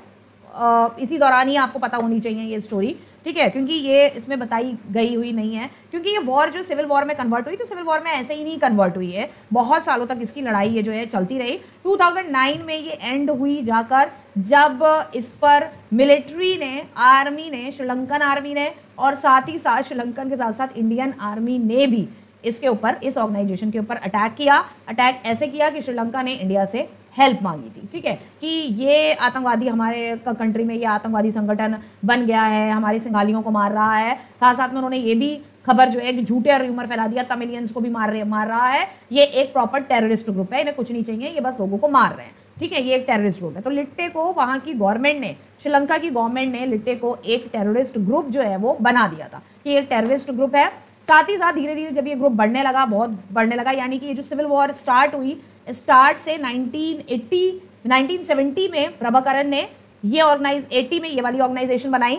80 के बाद कुछ सालों के बाद ही उसने अपनी ये LTTE, liberation tiger of Tamil Eelam, इसने अपनी ये ऑर्गेनाइजेशन इसने बना ली, ठीक है। यहाँ से लेके जो सिविल वॉर हुई, लोग जो मरे, यहाँ से यहाँ तक की काफ़ी लंबी स्टोरी है, बट मैं आपको शॉर्ट में समझाऊंगी। बट ये हिस्ट्री की ही है, आपको पता होनी चाहिए, पॉलिटिकल साइंस में भी है, कि एक लैंग्वेज को लेके, एक कल्चर को लेके, एक डिफरेंट ट्रेडिशंस एक दूसरे लोग शेयर कर रहे हैं, अलग अलग एथनिक ग्रुप के लोग रह रहे हैं, इस लैंग्वेज और इस कल्चर की वजह से कितने लोग इस वॉर में मारे गए। ये 1000 तो सिर्फ ये ऑफिशियल रिकॉर्ड यहाँ पे दे दिया है, इसके अलावा भी और भी बहुत सारे लोग जो थे इस दौरान मरे। कि मतलब गवर्नमेंट जो है एक माइनॉरिटी के कुछ लोगों को पार्स जो है शेयर नहीं कर पाई। इसलिए मैंने स्टार्टिंग बताया ना कि बेल्जियम में तो बड़े अच्छे से उन्होंने पार शेयर करी, बेल्जियम ने अपनी कंट्री को बहुत अच्छे से सारी चीज़ें करी, लेकिन ये लोग जो थे, श्रीलंकन गवर्नमेंट जो थी, वो पार शेयर यहाँ पर नहीं हुई और इन्होंने नहीं करी। तो यहाँ पर गवर्नमेंट ने क्या किया था, सबसे पहले गवर्नमेंट ने जब तमिलियंस ने, जो इंडियन श्रीलंकन तमिलियंस थे, उन्होंने जब इन गवर्नमेंट की, श्रीलंकन गवर्नमेंट की जब बात नहीं मानी, तो इन्होंने, गवर्नमेंट ने सबसे पहले इन्होंने अपनी स्टेट की मांग करी, थोड़ा बहुत लड़ाई झगड़ा वहाँ पर, थोड़ा बहुत वायलेंस हुआ। यहाँ गवर्नमेंट ने जो है इन लोगों के साथ, श्रीलंकन तमिलियंस के साथ बहुत ज़्यादा गलत किया। इन लोगों ने पहले शुरू किया था, गवर्नमेंट ने, श्रीलंकन गवर्नमेंट ने पहले जो है तमिलियंस को, श्रीलंकन तमिलियंस को मारना शुरू किया, परसिक्यूट करना शुरू किया, वायलेंटली उनको, मतलब उनके साथ लड़ाई झगड़ा, हिंसा इन्होंने स्टार्ट करी।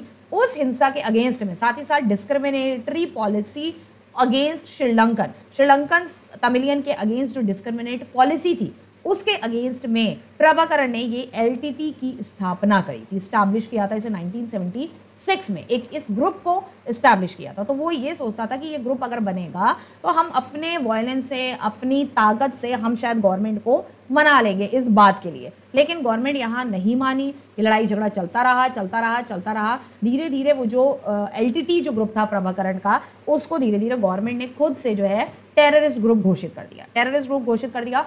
क्योंकि उस ग्रुप को, क्योंकि प्रभाकरण जो था अलग अलग डिफरेंट कंट्रीज से हेल्प भी मांग रहा था, क्योंकि उनके ऊपर तमिलियंस को मारा जा रहा था। और सबसे पहले सिंघाला ने और गवर्नमेंट ने जो है तमिलियंस को मारना शुरू किया था। इन लोगों ने सबसे पहले स्टार्ट नहीं किया था, सिंघाला ने और श्रीलंकन गवर्नमेंट ने सबसे पहले तमिलियंस को मारना शुरू किया। श्रीलंकन तमिलियंस को ही नहीं, इंडियन तमिलियंस जो वहाँ रहते थे उनको भी मारना शुरू किया। ठीक है, तब प्रभाकरण ने अलग अलग कंट्रीज से हेल्प मांगी कि भाई हमें हथियार प्रोवाइड किए जाएं अपनी प्रोटेक्शन के लिए। वो अपनी प्रोटेक्शन के लिए जो उनको हथियार मिलते थे, वो होते जब इन्होंने, गवर्नमेंट ने, सिंघाला ने तमिलियंस को मारा, तो ऑब्वियसली सी बात है फिर तमिलियंस भी मारेंगे सिंघाला को। तो इनको इनकी जो बहुत फाइनेंशियल सपोर्ट इनको आता था, the majority of the financial support comes from the 6 main area, all of which contain large Tamil diasporas, यानी कि लार्ज तमिल का सपोर्ट ये लोग करते थे। 6 मेजर कंट्रीज से इनको जो है फाइनेंशियल सपोर्ट आता था, और उसी पैसे से ये लोग हथियार वगैरह, जो एलटीटी ग्रुप था उसी से हथियार वगैरह खरीदते थे। हथियार भी आते थे इनके पास, और वो 6 मेजर कंट्री थी आपकी Switzerland, Canada, Australia, UK, USA and Scandinavian. ये कंट्रीज थी जो कि उनको हथियार वगैरह प्रोवाइड कराती थी। यहाँ पर जो है श्रीलंका ने इंडिया से मदद मांगी। तब इंडिया ने अपनी पीस कीपिंग फोर्स, और एक और भी कोई फोर्स थी, ये भी मुझे याद नहीं आ रहा है, पीस कीपिंग फोर्स वो होती है जहाँ पर भी कंट्रीज़ के बीच में आपस में अगर कहीं लड़ाई होती है, या विद इन द कंट्री अगर लड़ाई चल रही होती है, तो वहाँ पर दूसरी कंट्रीज़ अपनी अपनी पीस कीपिंग फोर्स भेजती हैं, तो वहाँ जाकर पीस को, शांति को स्टैब्लिश करने की कोशिश करते हैं। उन्होंने राजीव गांधी से हेल्प मांगी। राजीव गांधी ने अपनी आर्मी जो थी वो श्रीलंका भेज दी, और कई महीनों तक श्रीलंका की आर्मी और इधर इंडियन आर्मी जो थी, आर्मी इनके खिलाफ लड़ने लग गई। किसके? लिट्टे के खिलाफ। ठीक है, एलटीटी के खिलाफ, इन्हें लिट्टे कहा जाता था, एलटीटी भी कहा जाता था, liberation of tigers Tamil Eelam, इनके अगेंस्ट ये लोग लड़ने लग गए। ये लोग गोरिल्ला वॉरफेयर में बहुत फेमस थे। यहाँ पर ये देख सकते हो सिविल वॉर का कुछ पिक्चर्स है, क्योंकि आर्मी लगा दी गई थी सब जगह, श्रीलंकन आर्मी लगा दी गई थी। सिविल वॉर सेम कि वहाँ तमिलियंस, इंडियन तमिलियंस और तमिलियंस, इंडियन तमिलियंस और उनके बीच में जो लड़ाई चल रही थी, the violent conflict between the opposing group within a country that became so intense that it appear like a war। मतलब बहुत बड़ी जैसे लड़ाई कोई हो रही है, इस तरीके से अपेयर हो रहा था। Now did you know in 1976 liberation tiger of Tamil Elam, a guerrilla organ was formed to establish an independent Tamil state Elam। ये मैंने आपको बता ही दिया।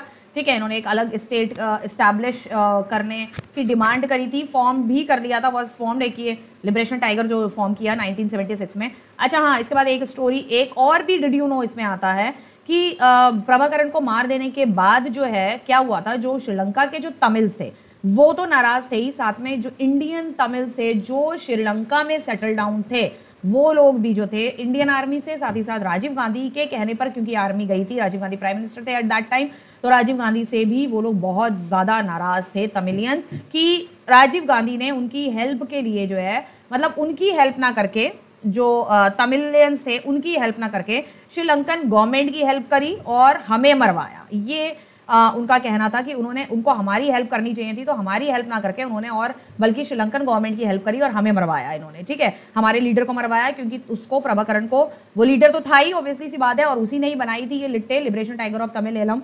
ठीक है, इसका रिजल्ट ये हुआ कि तमिलियंस ने मिलके, श्रीलंकन तमिलियंस और इंडियन तमिलियंस ने, इन लोगों ने सबने मिलके जो है राजीव गांधी के मर्डर का प्लान बनाया कि राजीव गांधी को हम जान से मार देंगे। तो राजीव गांधी की जो डेथ हुई है वो प्रॉपर मर्डर का प्लान था, राजीव गांधी की डेथ का प्लान था, पूरा प्लान बनाया गया था, और वो पूरा प्रॉपर जो है तमिलियंस ने बनाया था। उसमें इंडियन कुछ तमिल, मतलब सारे इंडियन तमिल्स नहीं, जो श्रीलंकन तमिल्स थे वो तो शामिल थे ही थे, लेकिन इंडियन तमिल्स भी इस बात से नाराज थे, क्योंकि वो उनको अपनी ही जाति का, श्रीलंकन तमिल्स को भी अपनी जाति का समझते हैं। राजीव गांधी यहाँ से तमिलनाडु गए थे अपने चुनाव का प्रचार करने, नेक्स्ट इलेक्शन आने वाले थे, तो वो तमिलनाडु गए थे अपने इलेक्शन का प्रचार वगैरह करने के लिए। ठीक है, तो उसी प्रचार के दौरान उस प्रचार के ड्यूरिंग द फेज में, उसी फेज में जो श्रीलंका से वो तमिलियंस जो आए थे उसमें एक लेडी थी, एक या दो शायद लेडी थी और 2 आदमी लोग। ये भी मानना था कि वो जो 2 लेडी थी और जो 2 आदमी लोग थे ह्यूमन बॉम्ब बन के आए थे। ये मानना ये था कि वो जो थे लिट्टे के ही लोग थे, एलटीटी के लोग थे वो लोग, और एलटीटी के जो बच गए थे लोग, जो बच्चे कुचे जो रह गए थे, मैंने कहा था ना कि बाद में ग्रुप बनाने की कोशिश करी इन्होंने, लेकिन ये लोग बाद में ग्रुप नहीं बना पाए। ठीक है, वहां पर वो 2 औरतें और वो दोनों आदमी वहां पर आए हुए थे। ठीक है, और उन्होंने पूरा ह्यूमन बॉम्ब अपने कपड़ों के अंदर ह्यूमन बॉम्ब बन के वो आए थे, और उसी ह्यूमन बॉम्ब में एक औरत जो थी वो आगे आई राजीव गांधी के आगे, और उसने राजीव गांधी को माला पहनाई और वो नीचे झुकी पैर छूने के बहाने से। पैर छूने के लिए जैसे ही वो पैर उसने छुए, उसने बेल्ट जो होती है वो ये जो कमर होती है, कमर पे जो है वो बांध रखी होती है ह्यूमन बॉम्ब की पूरी बेल्ट, और वो जैसे ही झुकी उसने वहाँ पे अपनी पेट के ऊपर जो पूरी बेल्ट ऐसे जो बंधी हुई होती है वहाँ पर उसने बटन था, उसने बटन दबाया। वो और खुद राजीव गांधी दोनों क्योंकि वो ह्यूमन बॉम्ब थी, उसे मालूम था मुझे तो मरना ही मरना है। ठीक है, तो वो मानते हैं अपने आप को शहीद मानते हैं कि हाँ हमने बहुत बड़ा काम किया है। वो सिर्फ ये बदला लेने के लिए राजीव गांधी को मारा गया, क्योंकि राजीव गांधी ने जो है उनकी बात ना सुन के उनकी ऑर्गेनाइजेशन को खत्म करने के लिए श्रीलंकन गवर्नमेंट की हेल्प करी, श्रीलंकन आर्मी की हेल्प करी। इसका बदला उन्होंने राजीव गांधी को मार के लिया था। फैक्ट एक्चुअली जो स्टोरी है वो यहाँ पर जाके खत्म होती है कि ये तमिल एलम की लड़ाई ये खत्म हुई राजीव गांधी की डेथ के बाद आके। एकोमोडेशन इन बेल्जियम, अब बेल्जियम में देखते हैं एकोमोडेशन किस तरीके से डिवाइडेड किया गया। सो ये है आपका बेल्जियम का आई थिंक हेडक्वार्टर है ये। ठीक है, जो मेन बेल्जियम का जो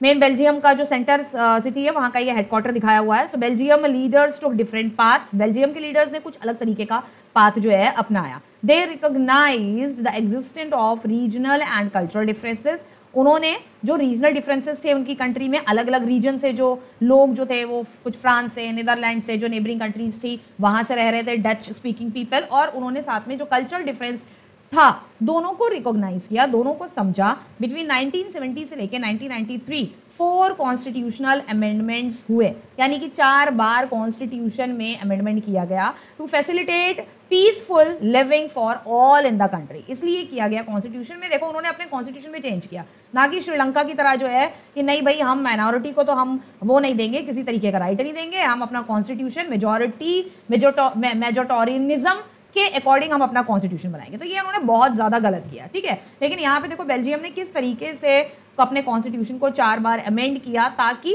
पीसफुली जो है वहां पर रह सके। ठीक है, ये नहीं श्रीलंका की तरह कि हाँ हम मेजोरिटोरियम को ही सारे राइट देंगे, दैट इज रॉन्ग, ये टोटली गलत था। एलिमेंट्स ऑफ बेल्जियन मॉडल, अब एलिमेंट्स क्या थे बेल्जियन मॉडल के, यानी कि बेल्जियन ने किस तरीके से कॉन्स्टिट्यूशन को सेटअप किया ना। Constitution prescribed number of Dutch and French speaking minister shall be equal in the central government.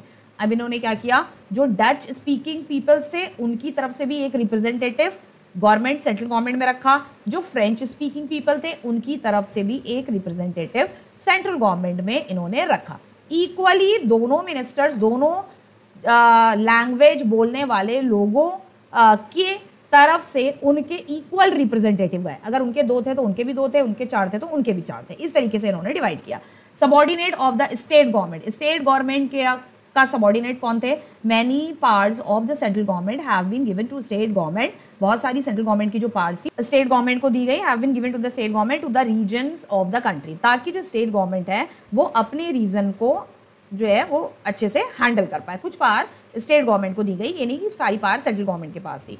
Separate government in Brussels, अच्छा ब्रुसेल्स में जो है सेपरेट गवर्नमेंट बनाई गई, where both the communities have equal representation, दोनों communities के equal representation इन्होंने रखे, यानी कि डच स्पीकिंग के भी और फ्रेंच स्पीकिंग के भी दोनों के रिप्रेजेंटेटिव इक्वली रखे, दोनों कम्युनिटीज का ध्यान रखा उन्होंने। अलग अलग गवर्नमेंट बनी, डच स्पीकिंग पीपल के लिए अलग और फ्रेंच स्पीकिंग पीपल के लिए अलग।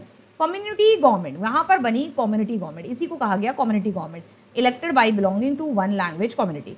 तो एक जो लैंग्वेज बोलने वाले पीपल्स थे वो अपनी कम्युनिटी को बिलोंग करेंगे, Dutch, French and German speaking, no matter where they live, ये इससे कोई फर्क नहीं पड़ता कि वो कहीं पर भी रहते हो, लेकिन जो भी इलेक्टेड मेंबर होगा by belonging to one language community, यानी कि हर लैंग्वेज बोलने वाली जो कम्युनिटी है उसमें से हर एक जो पर्सन है वो अपना इलेक्टेड मेंबर बना सकता है, ठीक है, चाहे वो कहीं भी रहते हो। फ्रेंच वाले अपना अपना एक इलेक्टेड मेंबर बना सकते हैं, जर्मन वाले अपना एक इलेक्टेड मेंबर बना सकते हैं, डच वाले अपना रिप्रेजेंटेटिव, अपनी कम्युनिटी की एक रिप्रेजेंटेटिव, अपनी कम्युनिटी गवर्नमेंट बना सकते हैं, ठीक है, चाहे वो कहीं पर भी रहते हो। See how they coolly and calmly जो है handle the situation of such a different communities living in the Belgium. Okay, so कितना कूलली कामली इन्होंने सारी चीज़ें सेटल डाउन करी। और एक वो श्रीलंका में, ठीक है, वो सिंगाला, वो जंगली ट्राइबल लोग, तो ट्राइबल लोगों को तो वैसे ही खोपड़ा नहीं होता है, दिमाग तो उनके अंदर वैसे भी नहीं होता है, तो उन्हें ऐसे ही करना था। जंगली लोग, उन्हें जंगल से आए, जंगल में रहने वाले, उन्हें मालूम क्या क्या गवर्नमेंट क्या चीज़ क्या नहीं, हमें सारे अधिकार दो, हमें सारे अधिकार देकर श्रीलंका के बाकी लोगों की, पूरी श्रीलंका कंट्री की ऐसी की तैसी कर दी उन्होंने। Now see how the way this is the difference between the European countries and the other Asian countries. ये डिफरेंस होता है यूरोपियन कंट्रीज में और बाकी एशियन कंट्रीज में। They are educated people, Dutch French speak, they are educated people, they know how to handle all these situations, ठीक है। कहीं कहीं पे बहुत ज़्यादा डिस्टर्बेंस हुआ, बहुत सारी यूरोपियन कंट्रीज में, लाइक नेशनलिज्म, यूरोप जब हम पढ़ते हैं वहाँ पे बहुत सारी चीज़ें खराब हुई, लेकिन स्टिल वो जो है, अगर आप कंपेयर करोगे बहुत सारी चीज़ों में, अगर आप यूरोपियन कंट्रीज़ को एशियन कंट्रीज से कंपेयर करोगे तो यूरोपियन कंट्रीज़ कहीं आगे हैं, कहीं ज़्यादा डेवलप्ड है हमारी एशियन कंट्रीज से। चाहे वो इंडिया हो, श्रीलंका हो, पाकिस्तान, बांग्लादेश, ये तो कहीं टिकते ही नहीं है। पाकिस्तान, बांग्लादेश, श्रीलंका, ये यूरोपियन कंट्री के लेवल बराबर तो छोड़ो, आधे भी कहीं पर भी नहीं टिकते हैं। चाहे एजुकेशन, पॉपुलेशन, पॉवर्टी, अनएम्प्लॉयमेंट, किसी भी चीज़ में कहीं पर नहीं टिकते हैं, ठीक है। So this is the correct way, ये है यूरोपियंस का करेक्ट वे, ठीक है। उसके बावजूद भी जो है, these they all people are Christian, वो हर रिलीजन के थे, ठीक है, वो सब थे एक ही रिलीजन के, ठीक है। डच भी क्रिश्चियंस है, फ्रेंच आपके क्रिश्चियंस हैं, जर्मन आपके क्रिश्चियंस हैं, यहाँ पे रिलीजन का कोई वो नहीं था, बस उनकी लैंग्वेज, उनका कल्चर, तो उनका थोड़ा बहुत ट्रेडिशंस, ये सारी चीज़ें अलग थी, ठीक है, कि सभी एक ही रिलीजन के लोग थे। Now see in European peoples ने किस तरीके से कंट्री को हैंडल किया।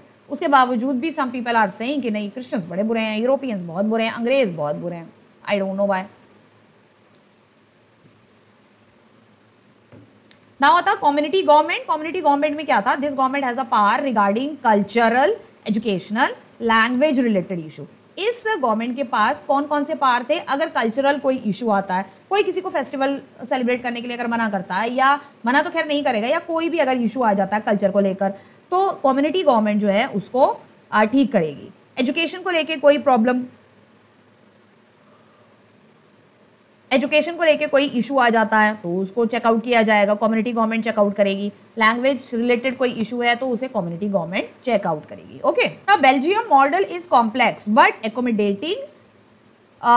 बेल्जियम का मॉडल जो था वो थोड़ा कॉम्प्लेक्स था, मतलब अभी हमने देखा किस तरीके से उनका model code of conduct, community government बनाना, जैसे आपने देखा ना, ये उनका क्या था, element of a Belgian model, constitutional prescribes subordinate to of the government, separate government in Brussels, community government, ये उनका मॉडल था। तो मॉडल उनका थोड़ा कॉम्प्लेक्स था बट एकोमोडेटिंग उनकी ठीक थी, ठीक है। It has help to avoid civic strife. उन्होंने जिस तरीके से लोगों को जगह जगह प्लेसेस में ठहराया, जिस तरीके से उनको जगह दी रहने के लिए, एकोमोडेटिंग यानी कि उनको प्लेस दी रहने के लिए, वो उनका ठीक तरीका था, बहुत सही तरीका था, जिससे कि कंट्री में सिविल वॉर होने के, जैसे कि श्रीलंका में हुआ, तो सिविक यहाँ पे लिखा हुआ है ना, सिविक स्ट्राइक यानी कि लड़ाई झगड़ा, ये सिविल वॉर यही होता है। सिविल वॉर होने की संभावनाएं जो थी वो कम हो गई बिटवीन टू मेजर कम्युनिटीज। जो दो मेजर कम्युनिटीज के बीच में लड़ाई झगड़ा होने की संभावना थी वो पॉसिबिलिटी कम हो गई। A possible division of the country on linguistic lines, यानी कि लिंग्विस्टिक यानी लैंग्वेज के बेस पे जो डिवीजन वो कर रहे थे कंट्री का, कंट्री को किस तरीके से डिवाइड करना है, तो वो जो उससे उत्पन्न होती जो लड़ाई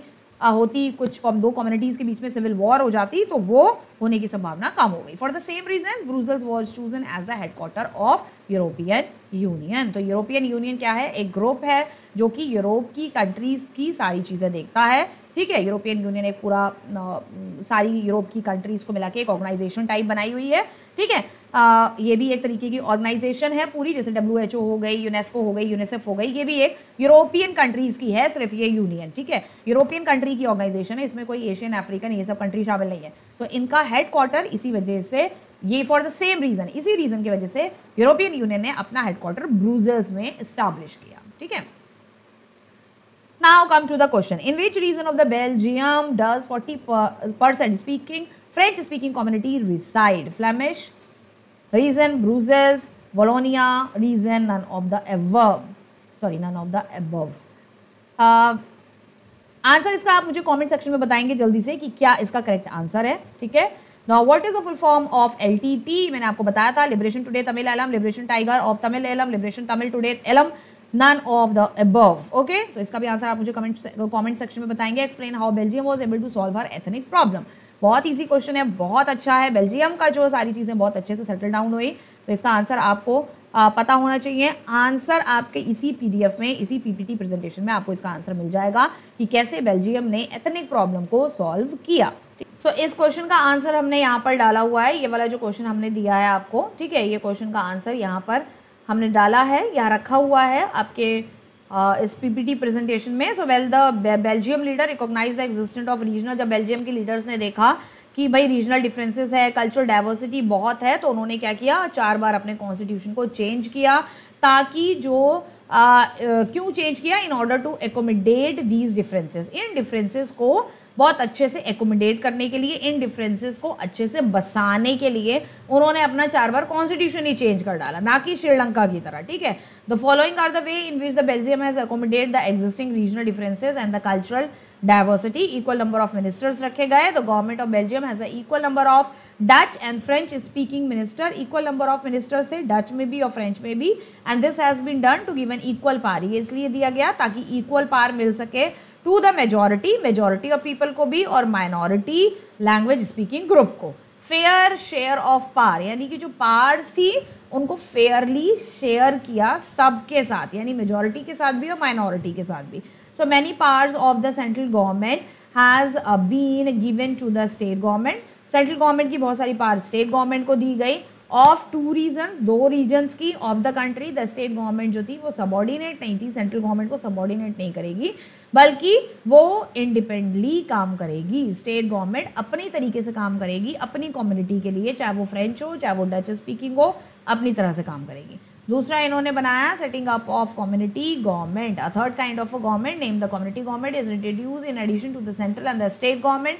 तो कम्युनिटी गवर्नमेंट सेंट्रल गवर्नमेंट में भी एडिशनल ऐड करी गई और स्टेट गवर्नमेंट में भी एडिशनल ऐड करी गई, जो कि क्या देखेगी, powers regarding culture, education and lingual issues. This government comprises member of all the 3 communities. इस गवर्नमेंट के अंदर तीनों कम्युनिटीज के मेंबर्स थे, डच, फ्रेंच और जर्मन स्पीकिंग। इक्वल रिप्रेजेंटेशन दिया गया in the state government of Brussels, जो स्टेट गवर्नमेंट थी जिसकी कैपिटल थी Brussels, the capital city Brussels. Both the French speaking और डच स्पीकिंग कम्युनिटी दोनों का इक्वल रिप्रेजेंटेशन रखा गया, कहाँ, कैपिटल सिटी ब्रुसेल्स में, ठीक है, इन द स्टेट गवर्नमेंट में, ठीक है ना। तो ये था आपका आंसर, ये था हमारा पार शेयरिंग का पार्ट 1 था हमारा, ठीक है, लेसन 1 था, इसका लेसन 1 ही है वैसे, ये इको का लेसन 1 है, पॉलिटिकल साइंस का ये आपका लेसन 1 है, बट ये पार्ट 1 है आपका, यहीं तक था। पार्ट 2 हम यहीं से कंटिन्यू करेंगे, आगे हम देखेंगे और भी बहुत सारी चीज़ें थी बेल्जियम और श्रीलंका में, आगे और क्या क्या चीज़ें और हुई। तो अभी ये पार्ट आपका यहीं तक है, और आपको थोड़ी सी भी वीडियो अगर पसंद आई हो, अच्छी लगी हो, तो please don't forget to subscribe the channel and share it with your class 10th friends. और जो बच्चे 9th 10th से आए तो ऑब्वियसली वो क्लास 10th में ही होंगे, सो उनके साथ ज़रूर शेयर करिएगा, और 9th वाले बच्चों को भी शेयर करिएगा। ये भी शेयर आप कर सकते हो, बट चैनल जरूर शेयर करिएगा जो बच्चे 8 से 9th में आए, क्योंकि इस चैनल पे मैं आपको पढ़ाती हूँ क्लास 8, वैसे तो मैं आपको क्लास 6 से लेकर 10 तक की सोशल स्टडी पूरी पढ़ाती हूँ, बट अभी हम स्टिक हैं क्लास 8th 9th और 10th की सोशल स्टडी के लिए स्पेशली। और इससे भी ज़्यादा अगर मैं बताऊँ तो वैसे मैं 6 से लेकर 12 तक सब कुछ पढ़ाती हूँ, इसमें सब कुछ, यानी कि social study till 10th and 11th and 12th की आपकी ज्योग्राफी लेती हूँ मैं। एंड इन फ्यूचर हम ग्रेजुएशन ह्यूमैनिटीज़ ग्रेजुएशन भी, आगे जो ह्यूमैनिटीज़ के चैप्टर है उसमें ग्रेजुएशन भी हम करने जा रहे हैं, एंड इसमें हम IAS PCS का सिलेबस भी बहुत जल्द जो है हम उसको भी कवर अप करने जाएंगे, कवर अप करेंगे हम बहुत जल्द उसे। सो इसलिए don't forget to share it with your friends. और जो बच्चे ह्यूमैनिटीज़ लेके अगर UPSC की तैयारी करने का उनका मन है, या IPS और या सिविल सर्विसेज में जाने का उनका कोई भी अगर मोटिव है, तो प्लीज़ मेरा चैनल ज़रूर से जो है आप उन्हें प्रिस्क्राइब करिएगा, कि आप इस चैनल पे जो है बहुत सारी इन्फॉर्मेशन आपको मिलेगी। And we will meet in our next second part of the same chapter, power sharing के सेकेंड पार्ट में हम आपसे मिलेंगे। सेकेंड पार्ट में हम आपसे मिलेंगे and till then take care of yourself and do work very hard and work smartly also. So till then, bye everyone.